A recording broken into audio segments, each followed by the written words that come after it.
وحشت عشق ناول بہت ہی ایموشنل اور رومانٹک ہونے جا رہا ہے۔ ناظرین اپنے لائکس اور کمنٹس کا اظہار ضرور کریں تاکہ ہماری حوصلہ افزائی ہو سکے۔ جی تو چلتے ہیں ایپیسوڈ نمبر 8 کی طرف۔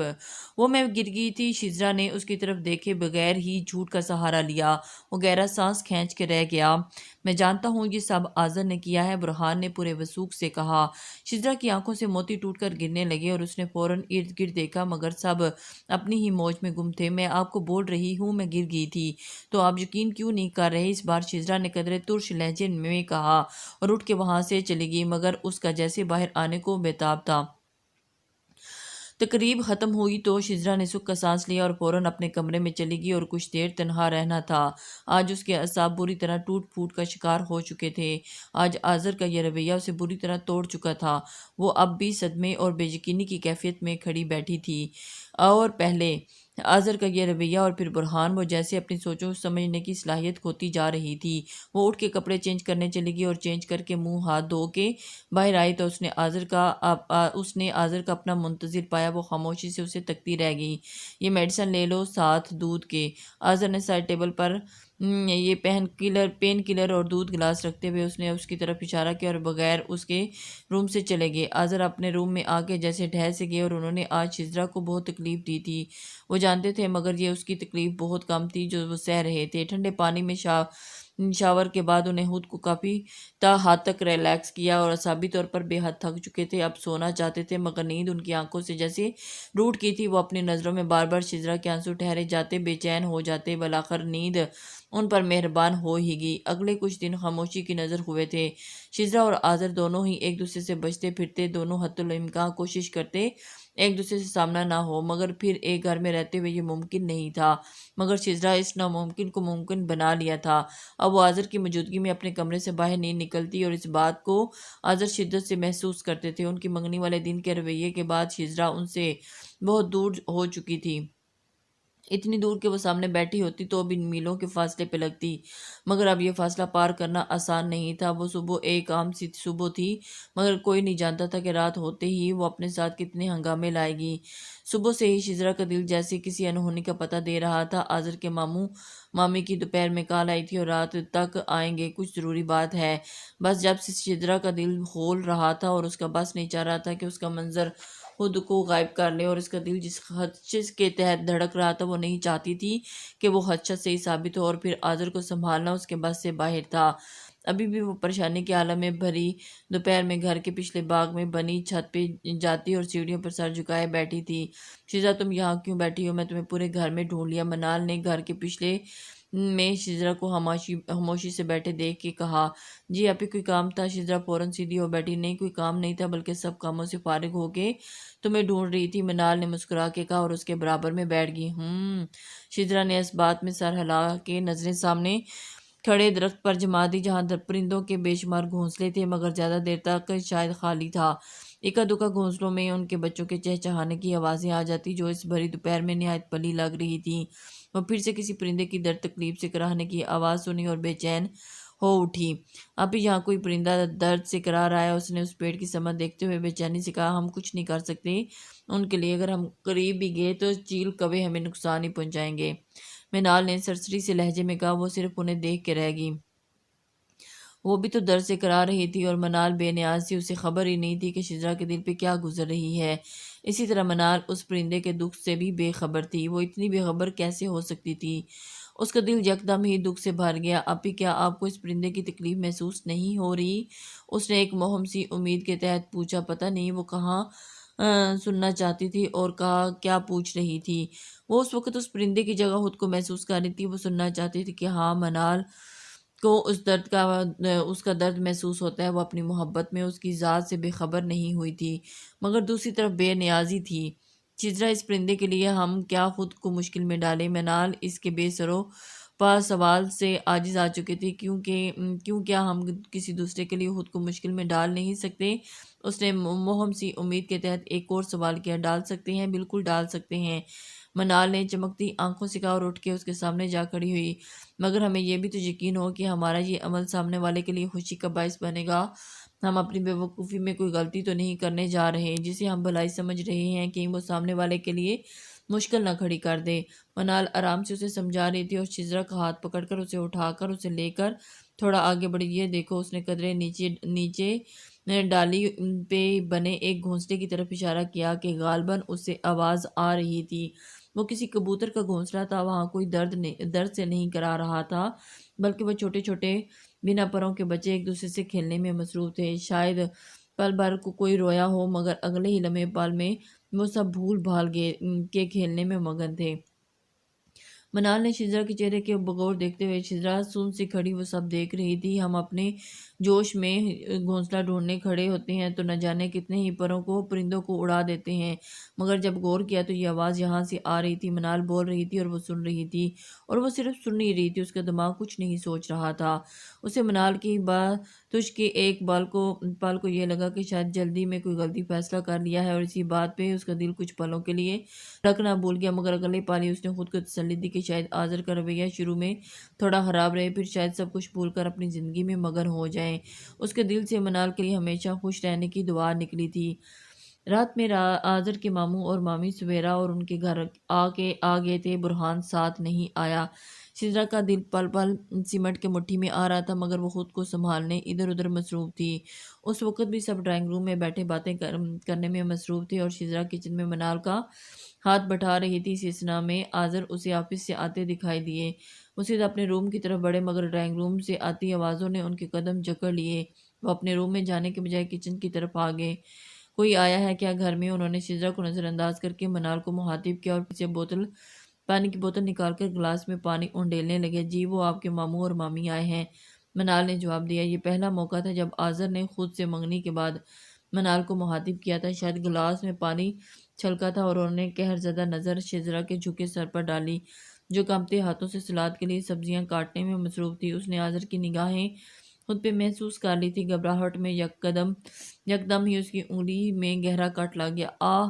اس کے منہ سے کراہ نکلی اور آذر پانی کا گلاس چھوڑ کر فوراً اس کی طرف بڑھے۔ زخم کافی گہرا لگا اور اس کی انگلی سے خون بل بل بہہ رہا تھا۔ منال، فرسٹ ایڈ باکس لے آؤ، انہوں نے شزرا کے زخم کو بغور دیکھتے ہوئے کہا۔ منال گھبرا کے جلدی سے کچن سے باہر باکس لینے چلی گئی اور شزرا نے اپنا ہاتھ چھڑانے کی کوشش کی، مگر انہوں نے گرفت مضبوط کر دی تھی۔ پلیز چھوڑے میرا ہاتھ، اس نے بھیگے لہجے میں کہا۔ منال کو آنے دو، زخم گہرا ہے، انہوں نے رسان سے کہا اور ٹیشو پیپر اس کے ہاتھ سے بہتا ہوا خون صاف کرنے لگے۔ آج تمہارا زخم دیکھ کے مجھے تکلیف نہیں ہو رہی، آذر نے ایک تلخ سی مسکراہٹ کے ساتھ سر سپاٹ لہجے میں کہا، اور اس کی بات پہ شزرا کے دل میں ایک ٹیس سی اٹھی۔ اسے کیوں درد ہو رہا تھا؟ وہ یہی تو چاہتی تھی کہ آذر اس کے راستے سے ہٹ جائے، اس سے محبت نہ کرے، تو کیوں اس کی آنکھیں بھیگی تھی؟ اچھی بات ہے نا؟ اگلے ہی پل اس نے خود کو سنبھال کے ان کی طرف دیکھتے ہوئے نرمی سے کہا، جیسے کوئی معمول کی بات کی گئی ہو۔ وہ پل بھر کو ششدر ہوئے۔ کیا سامنے کھڑی لڑکی اتنی ہی ظالم تھی کہ اسے ان کی آنکھوں سے چھلکتی ہوئی محبت نہیں دکھائی دے رہی تھی؟ وہ پلک تک نہ جھپک سکے۔ تمہیں کوئی فرق نہیں پڑتا اس بات سے تو یہ آنسو کیوں؟ انہوں نے اس کی پلکوں کے کنارے پہ اٹکا موتی اپنے پوروں پہ چنتے ہوئے نرمی سے کہا، مگر شزرا کو ان کا لہجہ تمسخر اڑاتا لگا، مگر وہ تو اس کے چہرے پہ کسی دکھ کی تحریر پڑھنے کی کوشش کر رہے تھے، مگر وہاں اجنبیت کے سوا کچھ نہیں تھا۔ یہ لیں فرسٹ ایڈ باکس، منال نے کچن میں آتے ہی باکس ان کے سامنے کیا۔ تم کر دو، انہوں نے اس کی طرف دیکھے بغیر ہی وہاں سے لمبے لمبے ڈاگ بھرتے چلے گئے۔ وہ ان کے قدموں کی مخصوص چاپ کو خود سے دور ہوتا محسوس کرتی رہی۔ وہ دونوں چائے لے کر ڈرائنگ روم میں گئی تو سب خوش گپیوں میں مصروف تھے۔ وہ دونوں سب کو چائے سرو کرنے لگی۔ اسی اثنا میں آذر بھی آ گئے اور وہ آ کے امین صاحب کے برابر میں بیٹھ گئے۔ شزرا بیٹی ادھر آؤ، آذر کی مامی نے جہاں آرا نے پیار سے شزرا کو اپنے پاس بلایا۔ شزرا کو سمجھ نہیں آیا انہوں نے کیوں اسے اپنے پاس بلایا ہے، لیکن وہ جا کے ان کے برابر میں بیٹھ گئی۔ بھائی صاحب، اگر آپ لوگوں کا جواب ہاں میں ہو تو ہمیں بہت خوشی ہوگی، انہوں نے امین صاحب اور دلاور صاحب کو مخاطب کر کے کہا اور شزرا کے ہاتھ پہ پیسے رکھے۔ شزرا کو اپنے قدموں کے نیچے سے زمین ہلتی محسوس ہوئی اور اس کا ڈر اس کے سامنے آ کھڑا ہوا۔ وہ ساکت سی نگاہوں سے اپنے ہاتھوں پہ رکھے شگون کے پیسوں کو دیکھ رہی تھی۔ اس نے بے چینی سے پہلو بدلا اور اسے لگا کہ اس کے حواس اس کے ساتھ چھوڑ رہے ہیں۔ اس میں اتنی ہمت نہیں تھی کہ وہ نظر اٹھا کے سامنے صوفے پہ بیٹھے آذر کی طرف دیکھ لیتی۔ دوسری جانب آذر کے دل و دماغ میں بجلیاں سی گوند گئیں، وہ اور خیرت سے بے یقینی کی تصویر بنے بیٹھے تھے۔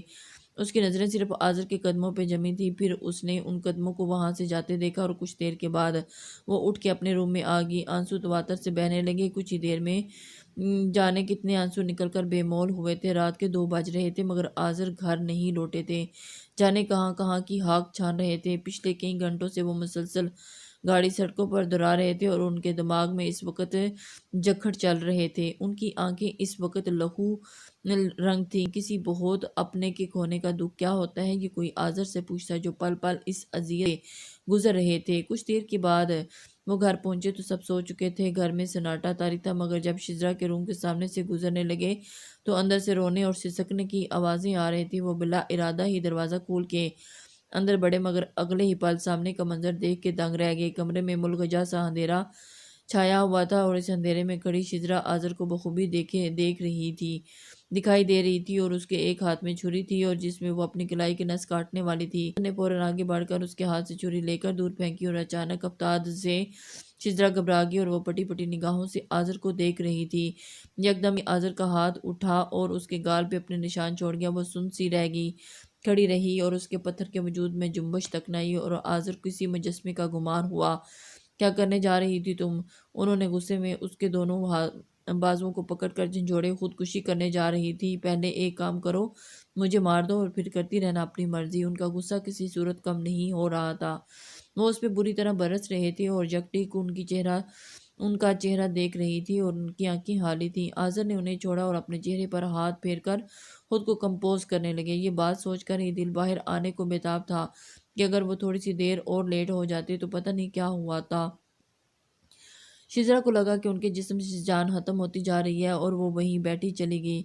شزرا ٹھنڈے فرش پر گھٹنوں میں سر دیے بیٹھی پھوٹ پھوٹ کے رونے لگی۔ آذر تیزی سے اس کی جانب بڑھے اور اس کے سامنے گھٹنوں کے بل بیٹھ کے اسے دھیرے سے پکارا، شزرا۔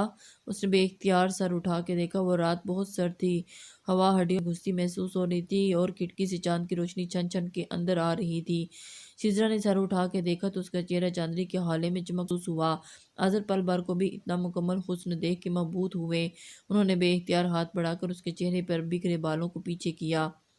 کمرے میں مدھم سا اندھیرا پھیلا ہوا تھا مگر شزرا کو یہ مدھم سا اندھیرا بھی بہت گہرا محسوس ہو رہا تھا اور اسے لگ رہا تھا کہ یہ اندھیرا اس کے رگوں پہ پیوست ہو چکا ہے۔ کیوں کیا تم نے یہ سب؟ اس کی سماعتوں سے آذر کی آواز مدھم سی ٹکرائی۔ پتہ نہیں۔ اس نے چہرہ دوسری طرف موڑ کے گالوں پہ بہتے ہوئے آنسو پوچھے، شزرا تم مجھے تکلیف دے رہی ہو؟ آذر نے اس وقت خود کو بے بسی کی آخری حدوں پہ محسوس کیا۔ نہیں آپ، مجھے تکلیف ہونے سے بہت آپ کو درد محسوس نہیں ہوتا۔ اس نے جیسے ان کو یاد دلایا، صرف ان کی آنکھیں ہی نہیں لہجہ بھی بھیگا ہوا تھا۔